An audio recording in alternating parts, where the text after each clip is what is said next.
नमस्कार। आज हम एक ऐसे सफर की कहानी में उतर रहे हैं जो सुनने वालों को शायद थोड़ा असहज कर दे। हमारे पास जो स्रोत है वो एक वृत्तांत है जिसका नाम है बड़ौत घाटी का खौफनाक सफर। ये कहानी है उत्तर प्रदेश के गाजीपुर के 4 दोस्तों की जो हिमाचल की बड़ौत घाटी गए थे ट्रैकिंग के लिए। हाँ, और ये कोई बहुत मशहूर ट्रैक नहीं था, राजगुंधा बरोट वाला। कम लोग जाते हैं वहाँ। बिल्कुल। और उनका ये रोमांचक इरादा, जैसा कि स्रोत बताता है, एक बहुत ही डरावने अनुभव में बदल गया।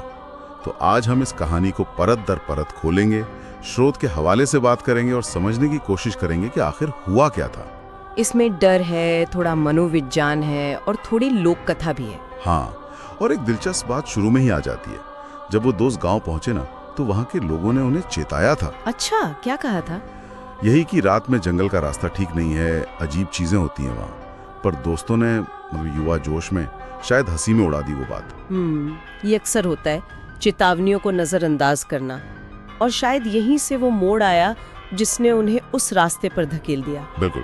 तो किरदारों को देख लें जरा।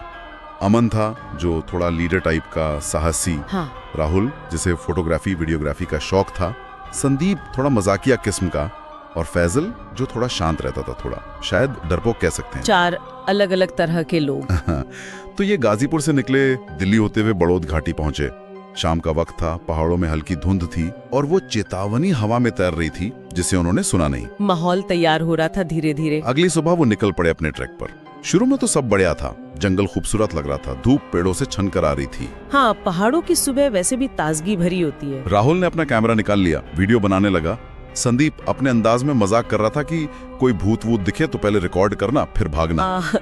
शुरुआती मजाक आसान होता गया, घना होता गया। और यही फैजल को, जो थोड़ा सेंसिटिव था, उसे कुछ महसूस हुआ। हाँ, उसने कहा, यार ऐसा लग रहा है जैसे कोई हमें देख रहा है। अमन ने उसे दिलासा दिया, अरे कुछ नहीं है, वहम है तेरा। लेकिन वो पहली बेचैनी की शुरुआत थी। ये दिलचस्प है। देखिए कैसे अपरिचित माहौल में पहला डर एक अस्पष्ट एहसास के रूप में आता है। फैजल शायद माहौल के बदलाव को सबसे पहले पकड़ रहा था। सही। जबकि अमन लीडर होने के नाते ग्रुप को शांत रखने की कोशिश कर रहा था।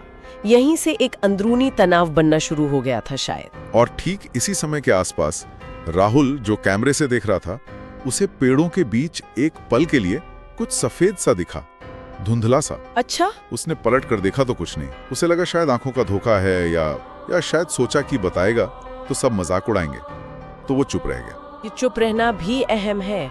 कई बार हम डर को इसलिए नहीं बताते कि कहीं हमें ही कमजोर न समझ लिया जाए। हाँ, या मजाक ना बन जाए। और ये चुप्पी डर को अंदर ही अंदर और बढ़ा देती है। वो लोग आगे बढ़ते रहे। कुछ देर बाद उन्हें एक लकड़ी का पुल मिला, काफी पुराना, टूटा फूटा सा लग रहा था। और नीचे गहरी खाई थी, खतरनाक। पुल के उस पार का जंगल और भी घना और अंधेरा दिख रहा था। बड़ी सावधानी से वो पुल पार करने लगे और तभी राहुल को वो सफेद साया फिर दिखा, इस बार थोड़ा ज्यादा साफ। दोबारा? हाँ, और जैसे ही उसने ये देखा, स्रोत के मुताबिक पुल जोर से हिलने लगा, जैसे किसी ने उसे जोर से झटका दिया हो। अरे बाप रे! फैजल तो चीख पड़ा, भागो यहाँ से, भागो। देखिए, ये एक बड़ा टर्निंग पॉइंट है।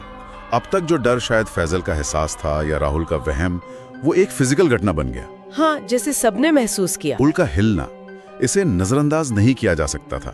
अब वो मजाक, वो बेफिक्री सब खत्म। डर अब साझा हो गया था। बिल्कुल। उनके चेहरे का रंग उड़ गया था, जैसे तैसे वो घबराते हुए पुल पार कर पाए। अब डर सिर्फ अंदर नहीं, बाहर भी था, साफ दिख रहा था। सूरज अब ढलने लगा था, पहाड़ों में अंधेरा जल्दी होता है। अमन ने कहा कि अब आगे बढ़ना ठीक नहीं, रात यहीं गुजारनी होगी। सही फैसला। उन्होंने थोड़ी खुली सी जगह देखकर टेंट लगाया, लकड़ियां इकट्ठी करके आग जलाई। लेकिन अब कोई मजाक नहीं कर रहा था। एक अजीब सी खामोशी छाई हुई थी। डर ने सबको चुप करा दिया था। इसी खामोशी में राहुल ने हिम्मत करके अपना कैमरा चेक किया, शायद ये देखने के लिए कि पुल पर क्या रिकॉर्ड हुआ। और जो उसने देखा, स्रोत कहता है, उससे उसके रोंगटे खड़े हो गए। वीडियो में साफ दिख रहा था कि जब वो पुल पार कर रहे थे, वो सफेद साया पुल के दूसरे छोर पर खड़ा होने देख रहा था। ओहो, तो सबूत था उसके पास। हाँ बिल्कुल, साफ सबूत। वो बुरी तरह डर गया, पर उसने अब भी किसी को नहीं बताया। ये थोड़ा अजीब लगता है ना, अब उसके पास पक्का सबूत है, फिर भी वो चुप है। शायद वो इतना डर गया था कि कुछ बोल ही नहीं पाया।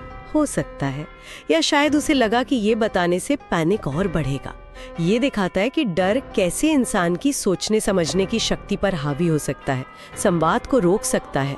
वो उस बोझ को अकेले ढो रहा था। रात और गहरी हुई। आग के चारों तरफ वो बैठे थे चुपचाप। तभी पास की झाड़ियों में कुछ सरसराहट हुई। आहटें। फैजल डर के मारे चिल्ला पड़ा। अमन ने टॉर्च जलाकर उधर रोशनी डाली, कुछ नहीं दिखा। लेकिन तभी उनकी नजर जमीन पर पड़ी। क्या था? जमीन पर गीले पैरों के निशान थे, जैसे कोई पानी से चल के आया हो, और वो निशान उनकी तरफ आ रहे थे। गीले पैरों के निशान जंगल में? ये तो बहुत अजीब है। सबके होश उड़ गए। निशान थे पर कोई दिख नहीं रहा था। ये अनकैनी वाली बात है, अस्वाभाविक। पानी से जुड़ा होना, बिना शरीर के निशान छोड़ना, ये लोक कथाओं में मिलने वाले अलौकिक तत्वों जैसा है। ये डर को और गहरा, तर्क से परे बना देता है। और जैसे इतना काफी ना हो, तभी अचानक वो जलाई हुई आग बुझ गई अपने आप। क्या? आग कैसे बुझ गई? पता नहीं, अचानक सब बुझ गया और घना अंधेरा छा गया। और उसी अंधेरे में हवा में एक फुसफुसाहट गूंजने लगी, वापस जाओ, वापस जाओ। ओ गॉड, ये तो बहुत डरावना है। वो फुसफुसाहटें बंद नहीं हो रही थी, लगातार आ रही थी। वापस जाओ, अभी लौट जाओ। डर अब अपनी इंतहा पर था। कोई भी डर जाएगा ऐसी हालत में। फैजल तो रोने लगा था। संदीप, जो हमेशा हंसता रहता था, वो एकदम चुप, पत्थर जैसा बन गया था। सदमे में आ गया होगा। तभी उनके टेंट के पास की जमीन थोड़ी हिली, जैसे कोई नीचे से ऊपर आ रहा हो। अमन ने कांपते हाथों से टॉर्च उस तरफ की, और जो उन्होंने देखा वो उनके डर का चरम था। वहां एक औरत खड़ी थी। औरत? हाँ, सफेद साड़ी पहने हुए, लंबे गीले बाल चेहरे पर बिखरे थे, चेहरा ढका हुआ सा, और उसके पैरों से लगातार पानी टपक रहा था, जैसे वो अभी अभी किसी नदी या तालाब से निकली हो। My God. और वो धीरे धीरे उनकी तरफ बढ़ रही थी। ये दृश्य तो किसी हॉरर फिल्म जैसा है। राहुल ने पता नहीं कैसे हिम्मत करके कांपता हुआ कैमरा उठाया रिकॉर्ड करने के लिए, पर जैसे ही उसने बटन दबाया, स्क्रीन काली पड़ गई, कुछ रिकॉर्ड नहीं हुआ। फिर वही हुआ, तकनीक का फेल हो जाना। हाँ। ये बहुत दिलचस्प पैटर्न है कई ऐसी कहानियों में। जैसे ही आप सबूत कैद करने की कोशिश करते हैं, कुछ गड़बड़ हो जाती है। क्यों होता है ऐसा? कह नहीं सकते। क्या ये कोई अलौकिक शक्ति है जो रोक रही है, या ये कहानी कहने का एक तरीका है कि कुछ अनुभव हमारी तकनीक और तर्क की पकड़ से बाहर होते हैं। जो भी हो, ये डर और लाचारी को कई गुना बढ़ा देता है। अब उनके पास दुनिया को दिखाने के लिए कोई सबूत भी नहीं बचा। वो बिल्कुल अकेले थे उस डर के साथ। अमन जोर से चिल्लाया, भागो! और वो भागे होंगे। हाँ, अंधेरे में, धुंध में, टॉर्च की हल्की रोशनी में वो चारों बेतहाशा भागे। रास्ता भी ठीक से नहीं दिख रहा था, गिरते पड़ते भाग रहे थे। और वो औरत? वो पीछे थी। जब भी वो मुड़कर देखते, वो कुछ ही दूरी पर उनका पीछा करती हुई दिखती। नजदीक नहीं आती, पर दूर भी नहीं जाती। ये मनोवैज्ञानिक रूप से बहुत ज्यादा डरावना है। लगातार पीछा किया जाना, एक कभी ना खत्म होने वाला खतरा।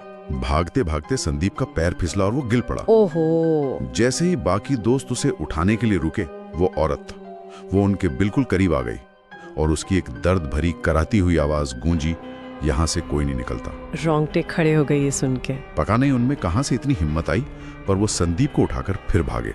भागते रहे, और आखिरकार सुबह की पहली किरण दिखने से ठीक पहले वो एक छोटे से पहाड़ी गांव के पास पहुंचे। बच गए मतलब? हाँ, पर हालत बहुत खराब थी। थके हुए, बुरी तरह डरे हुए, कपड़ों पर खरोचे। गांव वालों ने देखा होगा? हाँ, गांव वालों ने उन्हें इस हालत में देखा तो दौड़े आए, पानी पिलाया, बिठाया, पूछा कि क्या हुआ जंगल में। और उन्होंने बताया? अमन ने कांपती हुई आवाज में पूरी कहानी बताई।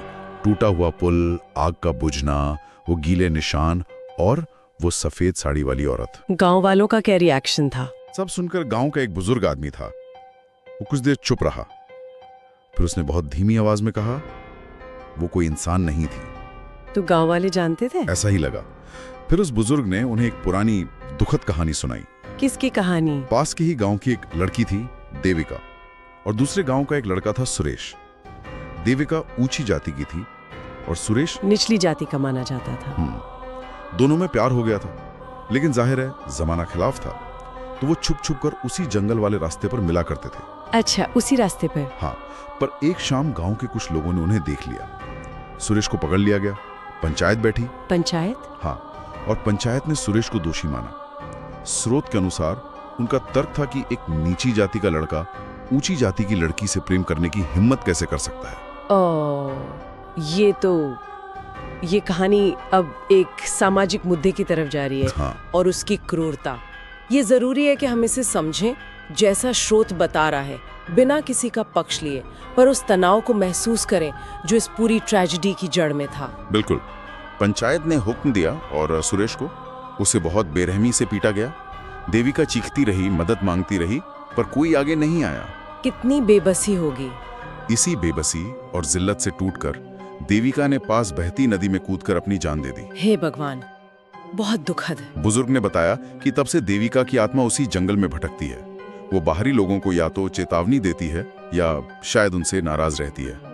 ये कहानी ये लोक कथाओं में जो अतृप्त आत्मा या रॉन्ग्ड वुमन का कॉन्सेप्ट होता है उससे काफी मिलती है। हाँ बिल्कुल। अक्सर ऐसी कहानियां किसी गहरे सामाजिक अन्याय या व्यक्तिगत त्रासदी से पैदा होती हैं और वो उस जगह से जुड़ जाती हैं। ये सिर्फ डराने के लिए नहीं होती, बल्कि ये उस अन्याय की याद को भी जिंदा रखती हैं, एक तरह की सामाजिक स्मृति। ये सब सुनकर राहुल को अचानक अपने कैमरे का ख्याल आया। उसे लगा मेरे पास सबूत हो सकता है। हाँ, वो वीडियो क्लिप। उसने कैमरा ऑन किया, फुटेज देखने लगा, पर वो हैरान रह गया। जितनी भी क्लिप्स थीं ज्यादातर ब्लैंक थी, काली स्क्रीन, कुछ नहीं था उनमें। सब डिलीट हो गया। लगभग सब। सिर्फ एक आखिरी क्लिप बची हुई थी। और उसमें क्या था? उसमें दूर जंगल के किनारे वही सफेद साड़ी वाली औरत खड़ी थी और वो सीधे कैमरे की तरफ देख रही थी। बाप रे, सिर्फ वही एक क्लिप बची? हाँ। ये भी बड़ा अजीब है। सारे सबूत मिट गए सिवाय एक ऐसी तस्वीर के जो सीधे देखने वाले को घूर रही है। ये न तो पूरी तरह अलौकिक घटना को साबित करता है, न खारिज करता है। ये रहस्य को और गहरा बना देता है। इस पूरे अनुभव ने उन दोस्तों को अंदर तक हिला कर रख दिया था। जाहिर है उन्होंने कसम खाई कि वो दोबारा उस रास्ते पर कभी नहीं जाएंगे। मैं भी नहीं जाता। वो लोग गाजीपुर वापस आ गए, पर कहानी यहाँ खत्म नहीं हुई। क्या मतलब? और कुछ हुआ? स्रोत के आखिर में एक और बात बताई गई है। एक रात राहुल अपने घर पर गाजीपुर में अपने कमरे में अकेला बैठा था और वो कंप्यूटर पर उसी बची हुई क्लिप और बाकी के शायद खाली फुटेज को देख रहा था, एडिट करने की कोशिश कर रहा था। ओके। अचानक कंप्यूटर की स्क्रीन पर वही औरत फिर से दिखाई दी। फुटेज में? नहीं, इस बार ऐसा लगा जैसे वो फुटेज में पीछे जंगल में नहीं, बल्कि सीधे राहुल के कमरे में ही खड़ी हो, स्क्रीन पर कमरे के अंदर। क्या? और जैसे ही राहुल ने ये देखा, वीडियो अपने आप बंद हो गया, कंप्यूटर बंद हो गया। ओह माय गॉड, ये तो डर की सीमाएं तोड़ रहा है। हाँ, और स्रोत हमें यहीं छोड़ देता है। यहीं पर कहानी खत्म। हाँ, तो ये थी बरोड घाटी के उस खौफनाक सफर की कहानी, जैसा कि हमें उस वृत्तांत में मिलती है। देविका की वो दुखद कहानी, जंगल में वो पीछा करती परछाई और आखिर में राहुल के कमरे का वो अनसुलझा डरावना पल। यकीनन उन दोस्तों के जहन पर ये बहुत गहरा असर छोड़ गया होगा। बिल्कुल। ये कहानी वाकई कई पर्दे खोलती है। एक तरफ तो ये क्लासिक हॉरर कहानी जैसी है, अनजानी जगह, चेतावनी, अजीब घटनाएं, एक भूत या आकृति। हाँ। दूसरी तरफ इसमें लोक कथा का तत्व है जो देविका की कहानी के जरिए उस जगह को एक इतिहास और एक दर्दनाक वजह देता है। और सामाजिक अन्याय का पहलू भी। बिल्कुल, वो जातिगत भेदभाव वाला एंगल इसे सिर्फ भूत की कहानी से ज्यादा बना देता है। और फिर मानवीय मनोविज्ञान भी है। डर कैसे फैलता है, लोग कैसे रिएक्ट करते हैं, राहुल का चुप रहना, फिर उसका सबूत देखना। तकनीक का फेल होना भी एक दिलचस्प हिस्सा था। हाँ, वो कैमरे का बार बार धोखा देना, फिर सिर्फ एक क्लिप का बचना, और सबसे ज्यादा परेशान करने वाला है वो आखिरी सीन, खतरे का भौगोलिक सीमा लांघकर राहुल के कमरे तक पहुंच जाना। क्या मतलब था उसका? यही तो सवाल है। क्या वो सच में देविका की आत्मा थी जो उसका पीछा कर रही थी, या फिर वो उस भयानक अनुभव का इतना गहरा मनोवैज्ञानिक असर था कि राहुल को वो अपने कमरे में दिखने लगी? क्या ये ट्रॉमा था? स्रोत हमें इसका कोई सीधा जवाब नहीं देता। हाँ, स्रोत कहानी को एक बहुत ही परेशान करने वाले मोड़ पे छोड़ देता है। राहुल के कमरे में जब वो वीडियो बंद हुआ, उसके बाद क्या हुआ? कोई नहीं जानता। क्या वो साया सिर्फ एक आखिरी चेतावनी देकर चला गया, या कहानी के कोई और ज्यादा भयानक मोड़ अभी बाकी था? ये सवाल सोचने पर मजबूर करता है। क्या डर सिर्फ किसी जगह से बंधा होता है, बड़ोड़ घाटी से, या वो आपके साथ सफर भी कर सकता है? खासकर तब जब उस डर के पीछे देविका जैसी कोई अनकही अन्याय से भरी कहानी हो। बिल्कुल, ये विचार ये सुनने वालों के साथ रह जाता है।